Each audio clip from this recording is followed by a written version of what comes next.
Tired of your clients manually typing in long URLs or account numbers to pay their invoices? In this video, I'm going to show you how to add a QR code to your Peachtree, now Sage 50, documents, making it super easy for your customers to access online information or payment portals. Let's get started. First, you will need a QR code generator. There are many free online options available. Simply search for QR code generator in your web browser and choose one that suits your needs. Ensure it allows you to customize the URL or text embedded in the code. Generate the QR code that directs to your payment portal, website, or any other information you want your customers to access. Make sure to download it in a compatible image format, such as PNG or JPEG.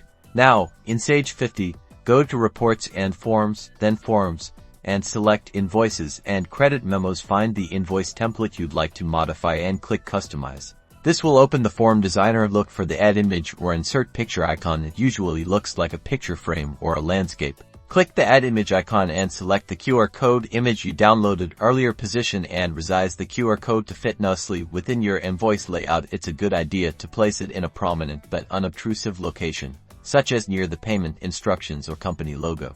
Once you are satisfied with the placement, save the modified invoice template. You might want to give it a new name to avoid overwriting your original template. Now, when you print or email your invoices, the QR code will be included. Your customers can simply scan the code with their smartphone to access the designated online resource, streamlining payments and improving their overall experience. That's it. You've successfully added a QR code to your Sage 50 invoices.